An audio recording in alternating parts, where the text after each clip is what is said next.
Al-Fatihah.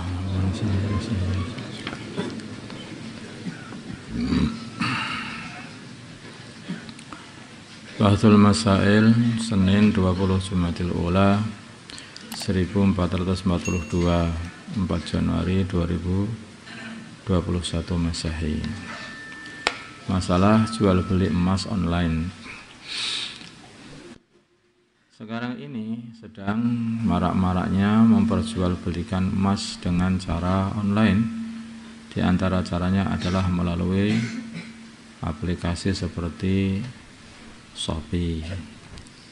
Sang pembeli memilih emas yang diinginkan. Setelah ia mengklik keinginannya untuk membayar, ada beberapa opsional, bisa melalui mobile banking, pembayaran langsung lewat HP, atau lewat kartu ATM, atau COD, yaitu dibayar kurir datang membawa barang ke rumah.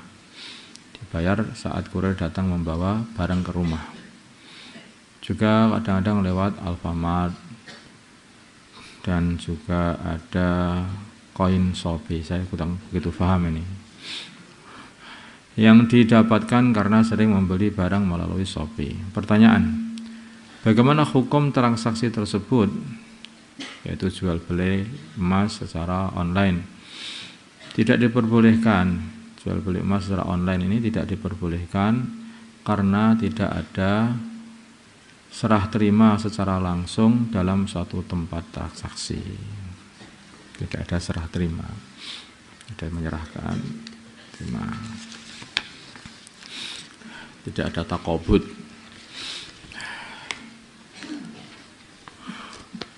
Karena kalau jual beli emas ini harus takobut. Di satu tempat itu juga ini pembeli, penjual di situ, kemudian satu menyerahkan, saling menerima. Ini menerima dari satunya, satunya menerima dari satunya, begitu. Langsung. Dengan online ini kan nggak bisa langsung. Makanan walimah dikirim ke tetangga-tetangga. Pesta pernikahan adalah momen yang ditunggu-tunggu oleh dua manusia yang baru saja menikah.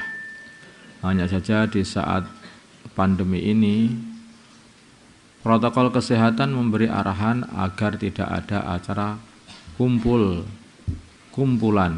orang-orang dalam satu tempat. Untuk itu yang biasanya mengundang tetangga-tetangga agar hadir walimah. Walimah itu selamatan, kenduren. Kenduren itu namanya walimah. Kadang-kadang itu diartikan walimah itu akad nikah, bukan akad nikahnya ya. Walimah itu ya aulim walau bisah, itu selamat tono walaupun menyembelih satu kambing. Jadi selamatannya itu namanya walimah. Makanya walimah kok dibagi-bagi, itu gimana tuh? Oh, enggak, maksudnya walimah itu adalah selamatan. Sekarang makanan yang diantar ya, yang biasanya mengundang tetangga-tetangga agar hadir walimah, maka sekarang makanannya diantar ke rumah-rumah. Dan mereka tidak perlu datang hadir di acara tersebut. Pertanyaan, apakah ada kesunahan mengantarkan makanan walimah kepada tetangga yang ada di rumah mereka? Makanan dikotaki, kemudian dikirimkan ke sana-sana. Ini tidak disunnahkan. Jawabnya adalah tidak disunnahkan. Ya dapat pahala, memberi orang makanan dapat pahala. Maksudnya arti dari walimah itu belum kesampaian di situ. Sunnahnya berwalimah itu. Kalau dapat pahalanya ya dapat, wong ngasih makanan orang ya dapat makanan, dapat pahala. Itu sudah jelas. Masalah bermakmum kepada orang kafir. Kok bisa begitu? Kafir etok-etok Islam. Kafir itu pura-pura jadi orang Islam terus ngimami. Oh ya ada ya? Ya mungkin ada. imam duhur itu kelihatannya nggak bisa baca. Ada seorang yang pekerjaannya adalah sebagai imam masjid saja. Setelah wafat istrinya bercerita bahwa suaminya telah berpindah agama selama 1 tahun terakhir ini.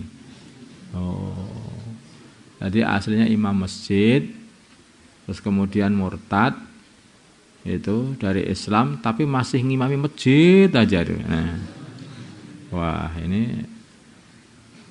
Walaupun begitu, ia masih tetap mengimami di masjid tersebut, padahal ia telah pindah agama lain. Dia telah murtad aja. Pertanyaan, bagaimana hukum sholatnya makmum pada setahun terakhir setelah mengetahui ternyata imamnya kondisinya seperti itu? Jawab, menurut pendapat Imam Nawawi yang lebih kuat dalam kitab Raudhatul Thalibin, sholatnya para makmum tidak wajib diulangi, tidak wajib diqadha. Dah.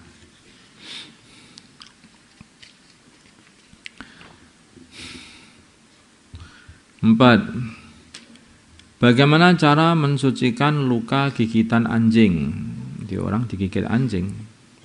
Jawab, tempat yang terkena bekas gigitan anjing dibasuh 7 kali setelah ainnya najis dihilangkan dan salah satunya dicampur dengan debu. Jadi dihilangkan dulu ainnya najis. Artinya ini urutannya begitu. Ainnya najis itu dihilangkan dulu kalau masih ada ainnya itu. Seumpama di situ itu ada liurnya anjing yang menggenang di lubang bekas gigitan itu, semua seperti itu. Nah, itu dibuang dulu. Dibersihkan dulu, dibuang dulu.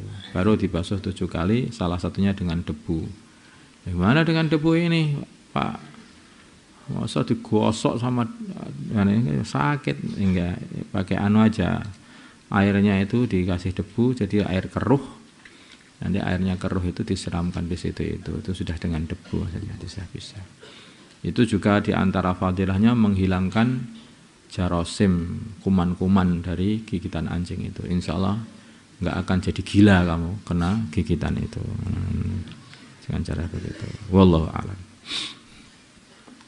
Catatan, jika tempat yang digigit anjing sudah tertutup oleh daging, di kadung sembuh, sedangkan najisnya belum disucikan, maka tidak wajib menyobek disucikan lagi, enggak perlu begitu itu. Ya biarkan aja sudah. Apa-apa. Agama itu mudah.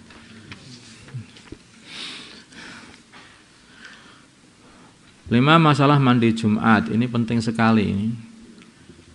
Kelihatannya ini sebagian santri atau sebagian orang itu kurang begitu mementingkan mandi Jumat.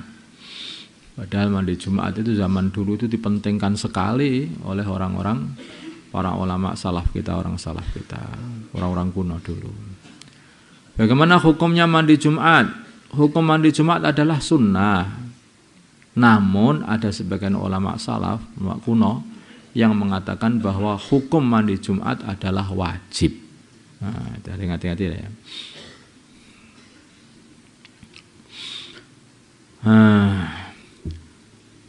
Lalu bagaimana hukum meninggalkan